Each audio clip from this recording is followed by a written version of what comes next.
Saludos, soy Lourdes Iglesias Russo y esta es otra edición de Así Él es. En el programa de hoy continuaremos presentando situaciones e historias de la vida cotidiana que nos pondrán a reflexionar y en ocasiones nos harán recapacitar.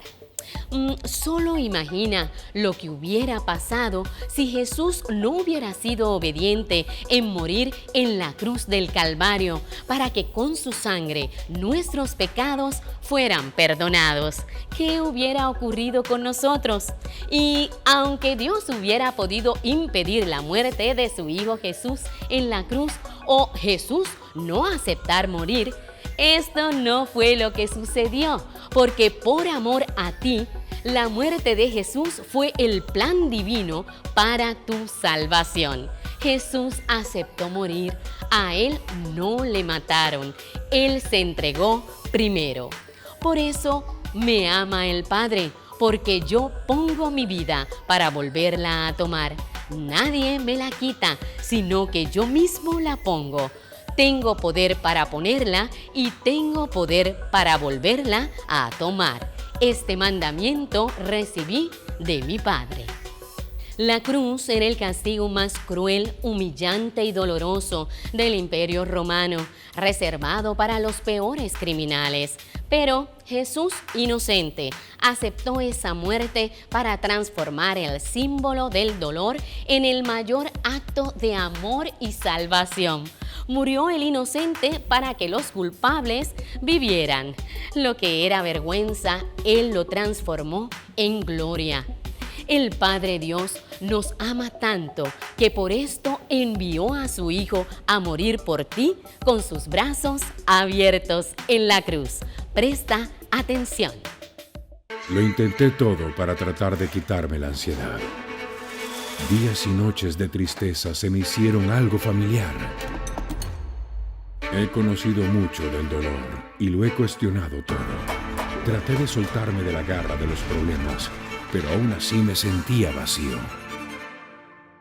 No sabía lo que era la paz. Pero el propio Dios se hizo presente en medio del desastre.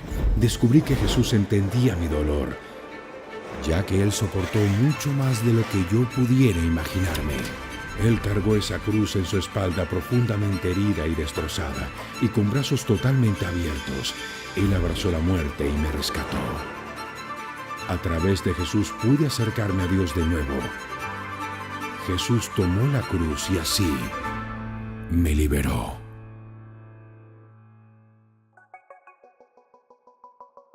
Al morir Jesús con sus brazos abiertos representa su entrega completa. Él no se defendió ni resistió, se ofreció voluntariamente por amor. Fue la peor forma de muerte transformada en el símbolo más poderoso de vida y esperanza para mostrar el más grande amor. Su sangre te puede alcanzar, no hay nada que su amor no pueda perdonar. La cruz te da un antes y un después, un yo era y ahora soy. Así le ocurrió a Cristian Techera, quien a continuación nos comparte su historia de cómo logró ser libre de su adicción, que desde niño le oprimió, y cómo pudo restaurar su relación con Dios. Escuchemos. Hola, soy Cristian Techera, tengo 21 años, vivo acá en Uruguay desde que nací soy hijo de pastores y estoy estudiando lo que es realización audiovisual para crear contenido y ayudar también a muchas personas contando mi historia.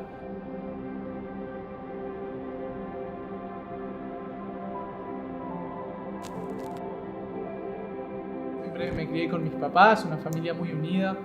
Es cierto que mientras fui creciendo en la adolescencia era como un poco rebelde, me llevaba mal, vivía enojado, triste en ocasiones, pero con mis amigos siempre me llevaba súper bien, siempre estaba alegre, era como que descargaba todo con mis papás y eso era muy triste.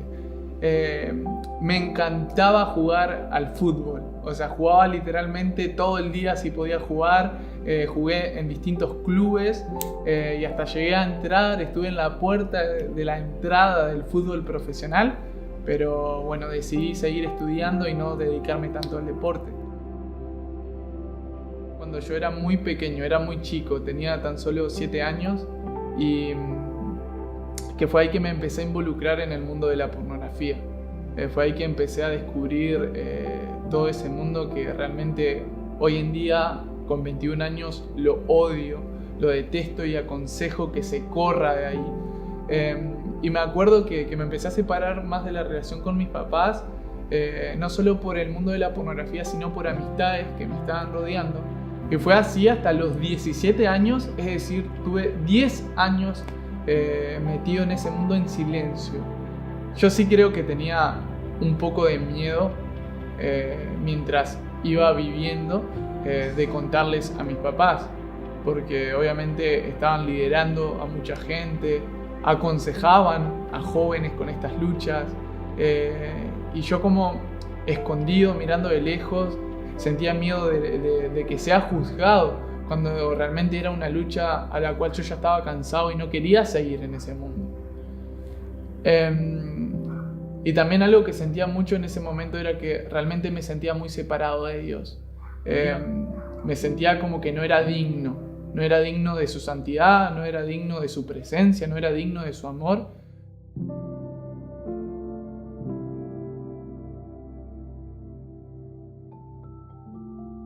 Ya era de noche y estaba volviendo a mi casa y me enteré de que una persona muy cercana a mí había cometido un error, un pecado que era muy parecido al mío, y yo por dentro juzgaba a esa persona, la criticaba, y fue ahí que entré a ducharme, y fue la ducha más especial y más increíble que he tenido. Entré a bañarme y de repente cuando me estaba bañando, yo por dentro estaba pensando: uy, qué feo lo que hizo, cómo lo pudo hacer siendo tal persona, con tal cargo en la iglesia, cómo lo pudo hacer. Y de repente sentí una voz de Dios, que fue sobrenatural esa voz de Dios, que me dijo: ¿quién eres tú para juzgar a esta persona? Y literalmente yo vi como una película de mi vida. O sea, cada cosa mal que yo había hecho fue como que la vi en una película, y ahí yo empecé a llorar. Y estuve 30 minutos aproximadamente debajo de la ducha, llorando, de rodillas, pidiéndole perdón a Dios. Ahí fue algo tan grande dentro de mí, una convicción de pecado, una convicción de que yo estaba mal, tan grande. Pero no solo que me sentí confrontado, sino fue tan rara esa sensación, que no solo fui confrontado, sino que fui amado. Y fue ese momento de quiebre donde no solo me di cuenta que necesitaba de Dios y que precisaba ayuda de las personas que estaban a mi alrededor, sino también que me pude sentir amado por Dios. Ese fue el quiebre más grande. Hay una frase que me encanta y se las comparto, dice: el que se choca con la cruz nunca vuelve a ser igual. Y estoy seguro que esa noche en esa ducha yo me choqué con la cruz y desde ahí nunca he vuelto a ser igual. Yo, si tuviera que aconsejar a alguien que esté viviendo la situación que he pasado, y que está bueno también decir que siempre estamos en una constante lucha. La libertad de Dios no es que no pecas nunca más y listo. La libertad de Dios es la capacidad para poder elegir siempre lo que Dios quiere para nosotros. Esa es la libertad de Jesús, que al final Él murió en la cruz por nosotros por eso. Y simplemente lo que tú tienes que hacer es disponerte, es decirte: mira, Jesús, está esta pared entre nosotros. Mira, Jesús, me siento así, estoy separado de ti, pero aún así confío en que tú me amas y en que tú vas a romper esto para que podamos estar cerca. Mi consejo para ti, como dice Pablo, no te enfoques en vencer el mal, sino enfócate en vencer el mal con el bien. Y el bien es estar cerca de Jesús. Enfócate en estar cerca de Jesús, no tanto en dejar esa lucha, sino en estar cerca de Jesús. Definitivamente que por Cristian Jesús murió en la cruz. Como bien decía él, el que se choca con la cruz nunca vuelve a ser igual. Si sientes como Cristian que no sabes cómo salir de ese mundo de esclavitud y oscuridad, hay esperanza para ti.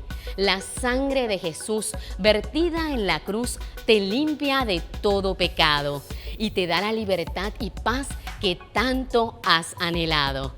Con Cristo estoy juntamente crucificado y ya no vivo yo, mas vive Cristo en mí.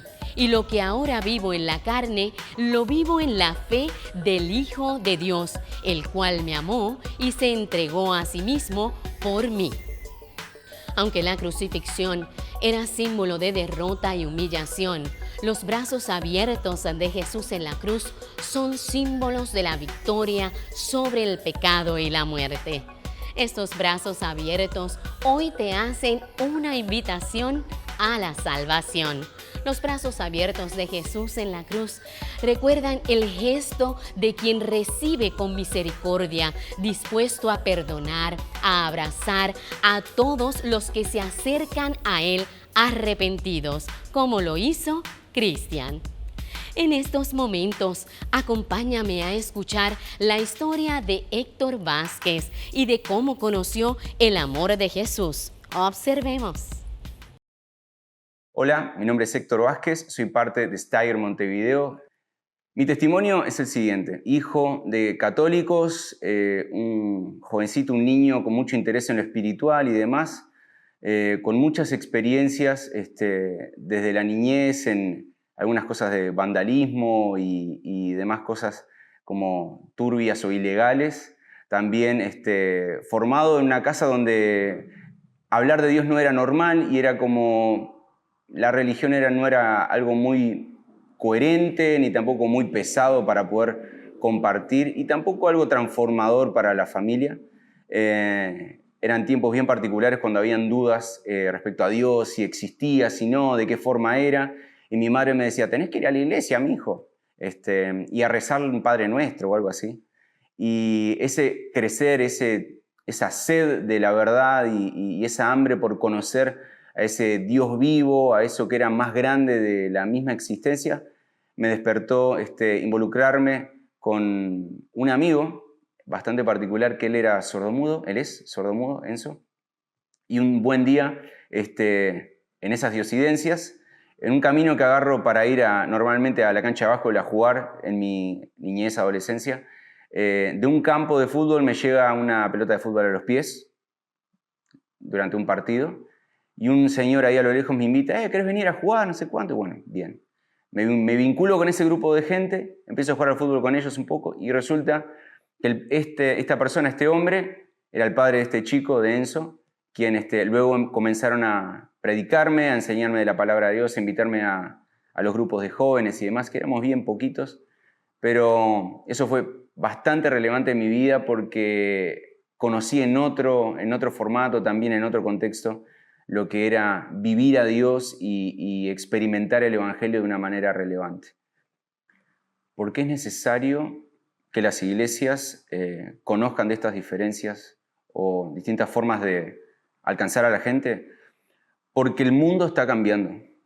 El mundo permanentemente está en transformación y muta conforme al trading de momento, a la moda de momento.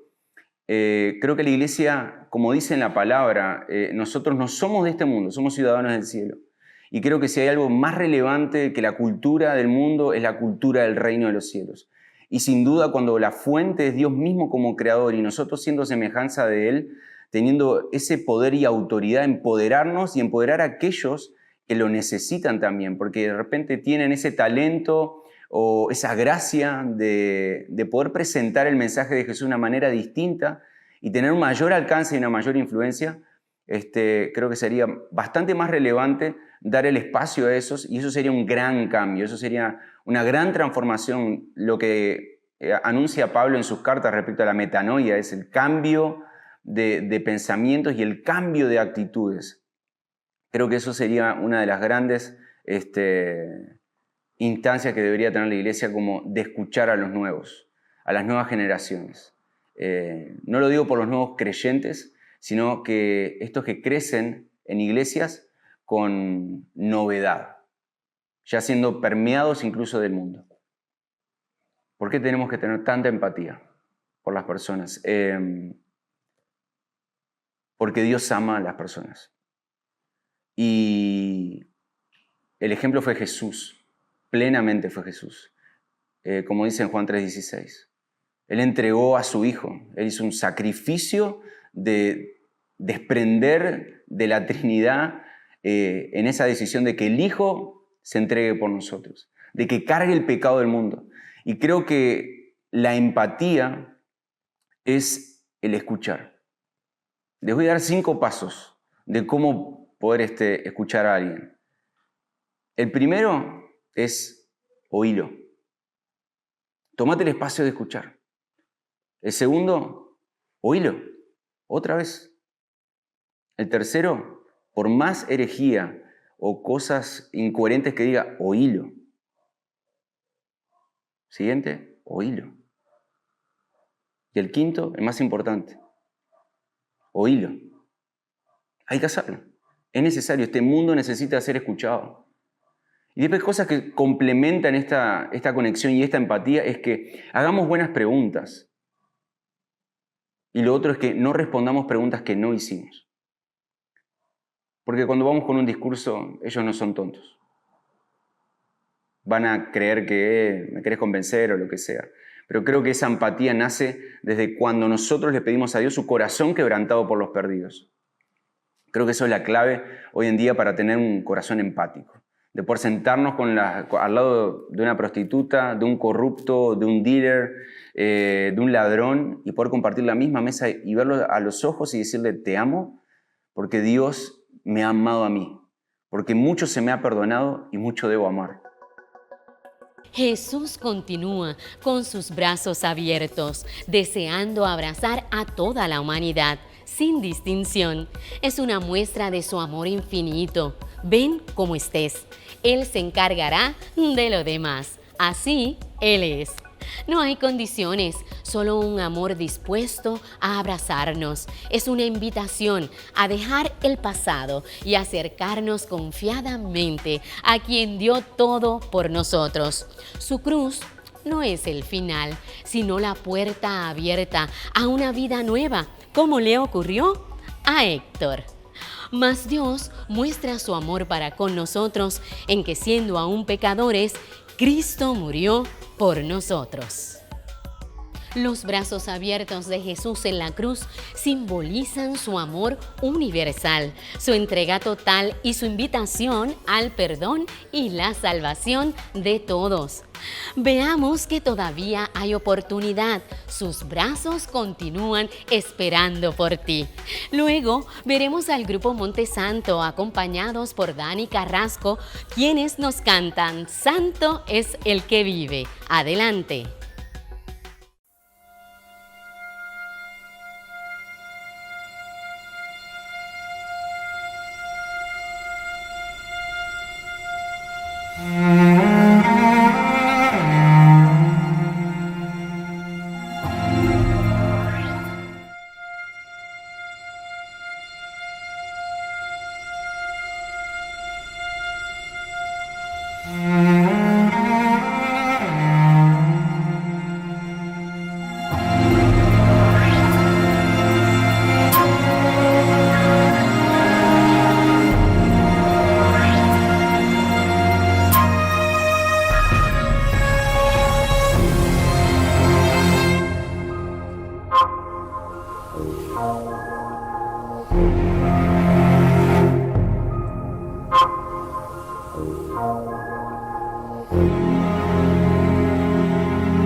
Esa fue mi historia y también la historia de muchos.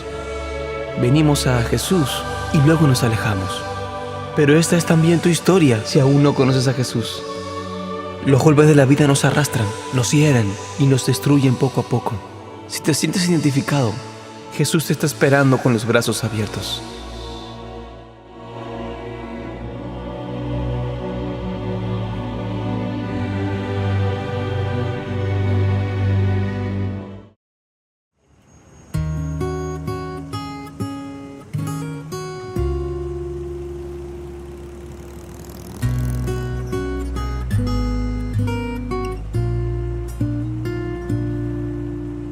Santo es el que vive, santo es el que reina, santo en las alturas, santo aquí en la tierra, santo en el pesebre, santo en el sepulcro, santa es su sangre derramada en la cruz.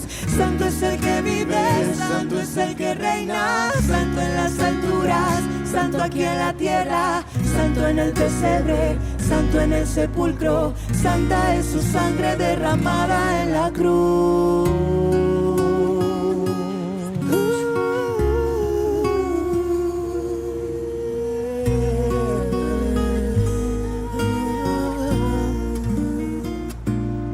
Corrió su sangre por el madero, a él no le mataron, se entregó primero. De tal manera amó Jesús, que entregó su vida en la cruz. No dijo nada, no abrió su boca, le hieren, le golpean, pero él perdona. De tal manera amó Jesús, que entregó su vida en la cruz. Santo es el que vive, santo es el que reina, santo en las alturas, santo aquí en la tierra, santo en el pesebre, santo en el sepulcro, santa es su sangre derramada en la cruz. Santo es el que vive, santo es el que reina, santo en las alturas, santo aquí en la tierra, santo en el pesebre, santo en el sepulcro, santa es su sangre derramada en la cruz.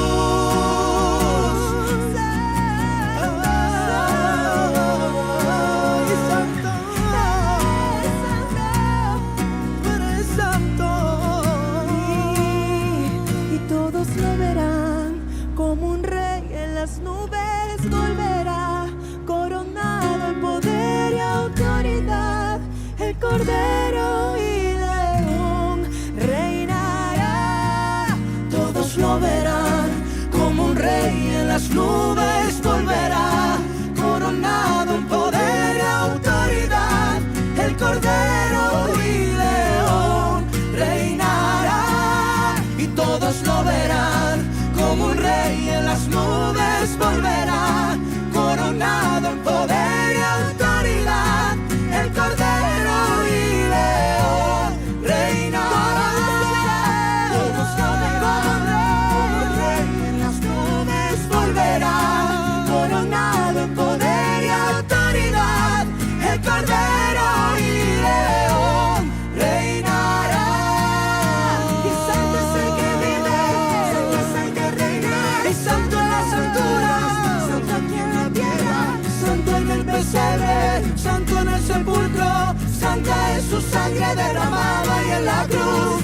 Santo es el que vive, santo es el que reina, santo en las alturas, santo aquí en la tierra, santo en el pesebre, santo en el sepulcro, santa es su sangre derramada y en la cruz. todos lo verán, como rey en las nubes volverá, Coronado en poder y autoridad, el Cordero y León reinará. Todos lo verán, como un rey en las nubes volverá, coronado en poder y autoridad, el Cordero y León reinará.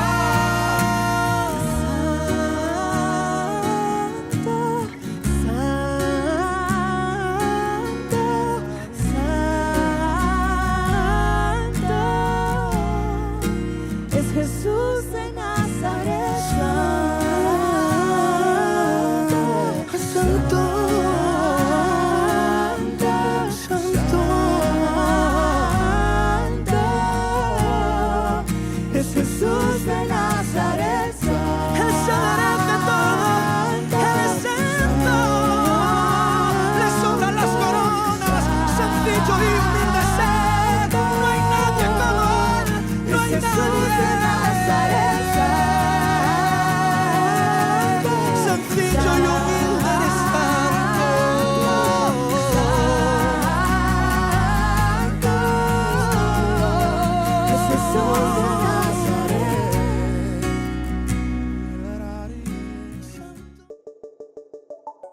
Definitivamente que de tal manera amó Jesús que entregó su vida en la cruz y su sangre derramada santa es.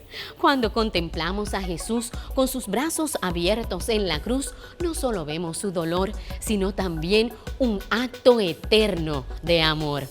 Hoy damos gracias a Jesús por no rendirse, por no detenerse, por ser obediente hasta el final y por amarnos incondicionalmente. No esperes más. Acércate a Jesús como lo hicieron Cristian y Héctor. Jesús venció la muerte en la cruz y vivo está, esperando hoy por ti con los brazos abiertos. Gracias por habernos acompañado. No habiendo tiempo para más, será hasta nuestra próxima edición. Recuerda seguirnos en Facebook o en YouTube por programa Así Él es. Bendiciones.